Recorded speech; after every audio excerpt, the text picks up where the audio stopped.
The ghost in my basement.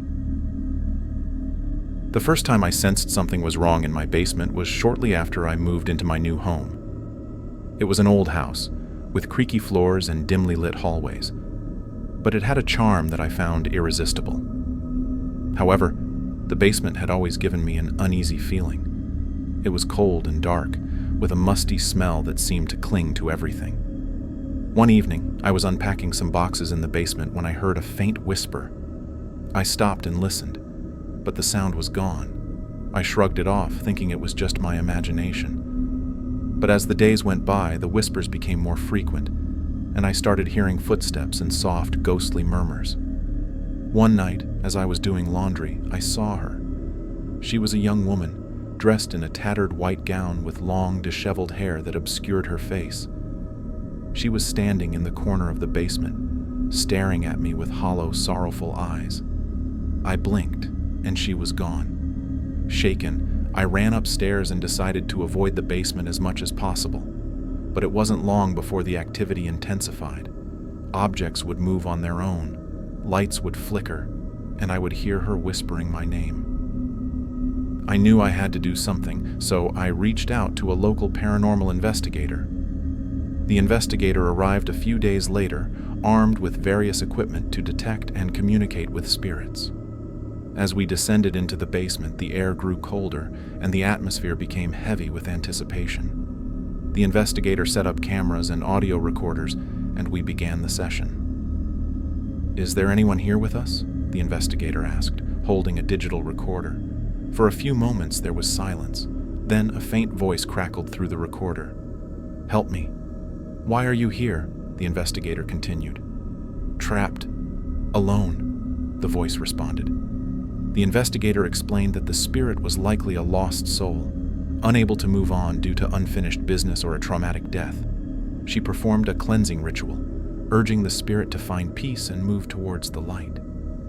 As the ritual progressed, I felt a sudden warmth envelop the room. The air seemed to lighten, and the oppressive feeling lifted. The investigator assured me that the spirit had moved on, and that my home should now be at peace. The basement felt different after that night. The cold, uneasy feeling was gone, and I no longer heard whispers or footsteps.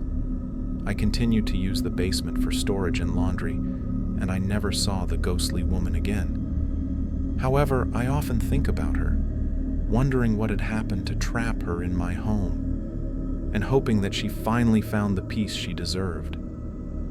Months passed, and I settled into a routine, occasionally reflecting on the ghostly encounter.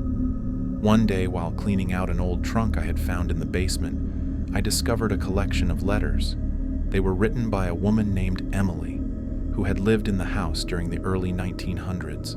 The letters detailed her life, her love for a man who had gone to war, and her increasing despair as she waited for his return. The last letter was particularly heartbreaking. Emily wrote about how she had received news that her lover had been killed in action. Overcome with grief, she had locked herself in the basement, unable to face the world. The letter ended abruptly, suggesting that she had taken her own life in that very room. Realizing that Emily was the ghost who had been haunting my basement, I felt a deep sense of sorrow for her. I decided to hold a small memorial for her, hoping to honor her memory and help her spirit rest. I invited the paranormal investigator to join me, and we set up candles and flowers in the basement. As we began the memorial, I spoke to Emily, telling her that she was not forgotten and that she deserved peace. The air grew warm, and I felt a gentle presence around me. The investigator recorded the session, and when we played it back, we heard a faint voice saying, "Thank you." From that day on, the basement felt completely different. It was no longer a place of fear, but a place of remembrance and peace. I continued to honor Emily's memory, keeping her letters in a special box and lighting a candle for her every year on the anniversary of her death. The experience taught me a profound lesson about the power of love, loss, and the importance of helping lost souls find their way. Emily's story became a part of my home's history, and her spirit was finally at rest. Before we start the second story, please subscribe to our channel if you're enjoying this video. Also, let us know in the comments which city you're watching from. The Man in the Black Suit. It was a few years ago when I first encountered the man in the black suit. I had just moved into a charming old Victorian house that had been standing for over a century. The house had character, with creaky wooden floors, antique fixtures, and a sense of history that I found captivating. However, I soon realized that it also had something far more sinister. The first time I saw him was in the early hours of the morning. I had woken up suddenly, feeling an inexplicable sense of dread. As I sat up in bed, I saw him standing at the foot of my bed. He was tall, dressed in an impeccably tailored black suit, with a pale, expressionless face and dark, hollow eyes that seemed to pierce through the darkness. I froze, unable to move or scream. He just stood there, staring at me, and then, as suddenly as he had appeared, he vanished. I tried to convince myself it was just a nightmare, but deep down, I knew it was something more. Over the following weeks, the sightings became more frequent. I would catch glimpses of him in mirrors, reflected in windows, or standing at the end of dark hallways. Each time, he would disappear the moment I tried to get a closer look. The atmosphere in the house grew increasingly oppressive, with cold spots and strange noises becoming a regular occurrence. One night, I decided to confront the entity. Armed with a flashlight and a sense of determination, I waited in the living room where I had often seen him. Just after midnight, the temperature dropped sharply, and I felt his presence before I saw him. He materialized in the corner of the room, his dark eyes fixed on me. "Who are you? What do you want?" I demanded, my voice trembling despite my attempt to stay calm. He didn't respond, but I felt a wave of intense sadness emanate from him. Then, just like before, he vanished. Desperate for answers, I started researching the history of the house. I discovered that it had been owned by a wealthy businessman in the early 1900s who had disappeared under mysterious circumstances. Some believed he had been murdered by a jealous rival, while others thought he had taken his own life after a financial ruin. Convinced that the man in the black suit was the spirit of this businessman, I sought the help of a local paranormal expert. She conducted a seance in the house, attempting to communicate with the spirit. During the seance, the temperature dropped again and the lights flickered. The expert spoke to the entity, asking it to reveal its presence. Suddenly, the candles in the room were extinguished, and we were plunged into darkness. The expert continued to speak, urging the spirit to move on and find peace. There was a moment of silence, and then we heard a faint whisper, "Help me." The seance ended, and the expert explained that the spirit was trapped, unable to move on due to unresolved business. She performed a cleansing ritual, asking the spirit to leave and find peace. After that night, the sighting stopped. The house felt lighter, and the oppressive atmosphere lifted. I never saw the man in the black suit again, but I still think about him sometimes, wondering if he ever found the peace he was seeking. The days turned into weeks, and I settled into my new life in the house. I thought the ordeal was over until I found a hidden room in the attic. The room was small, barely big enough to stand in, with a single dusty window that let in a sliver of light. On the floor, there was an old, leather-bound journal. The journal belonged to the businessman, and it detailed his life, his achievements, and his fears. The last entry was particularly chilling. It spoke of a rival who had threatened him, a man who had vowed to ruin him. The businessman had written about feeling watched, about seeing a man in a black suit following him wherever he went. I realized that the man in the black suit was not the businessman, but his vengeful rival. The rival had somehow bound his spirit to the house, trapping the businessman in a perpetual state of fear and torment. Armed with this new knowledge, I contacted the paranormal expert again.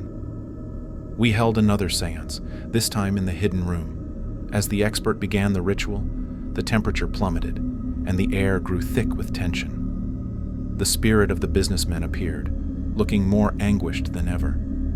The expert spoke to him, explaining that his rival's spirit was also bound to the house, feeding off his fear. The expert then performed a powerful ritual to break the bond between the two spirits. The room filled with a blinding light, and I felt a rush of energy pass through me. When the light faded, both spirits were gone. The oppressive atmosphere lifted completely, and the house felt truly at peace for the first time. The Whispering Woman in the Pines. Hi, I'm Jake, a 28-year-old freelance photographer living in Denver, Colorado. The mountains have always been my escape from the chaos of city life.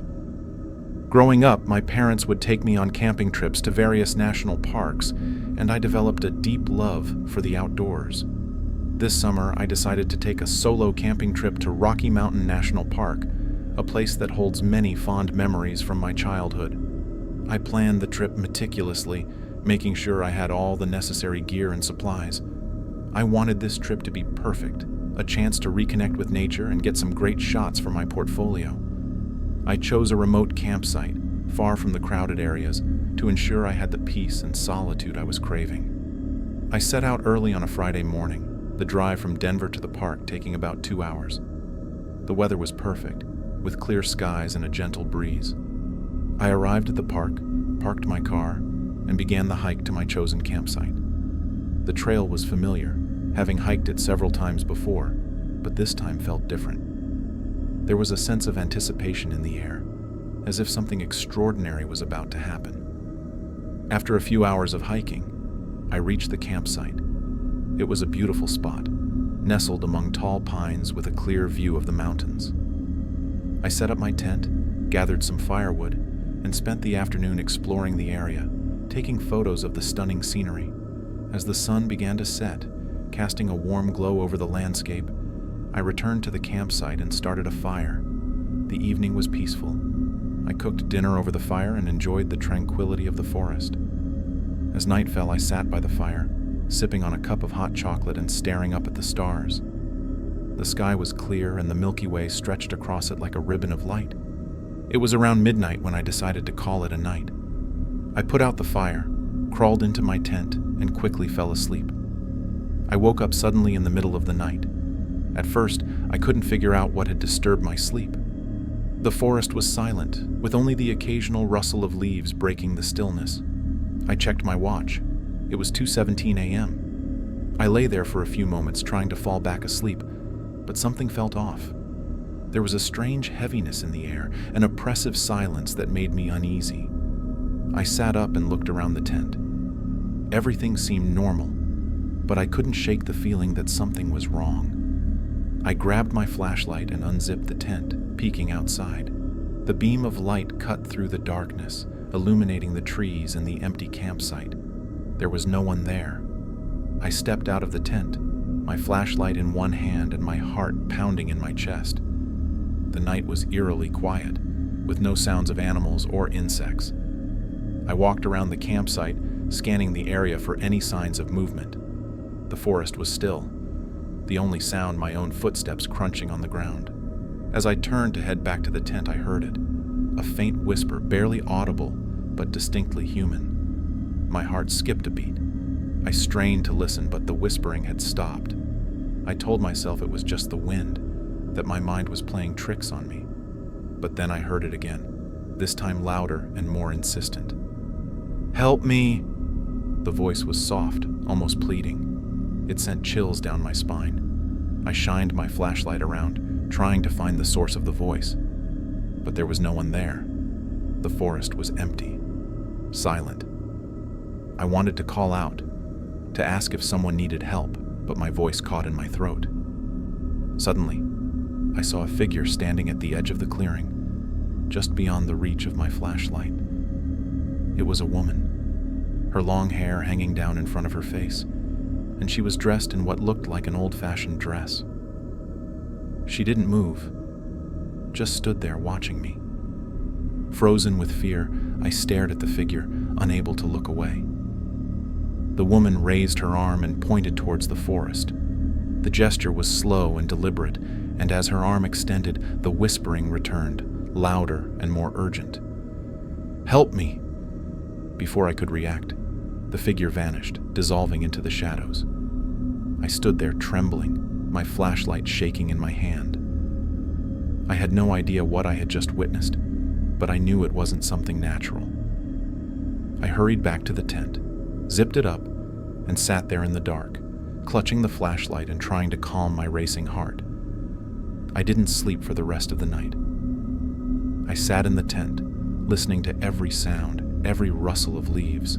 When the first light of dawn broke through the trees, I quickly packed up my gear and made my way back to the trailhead. The hike back felt like a blur, my mind replaying the events of the night over and over.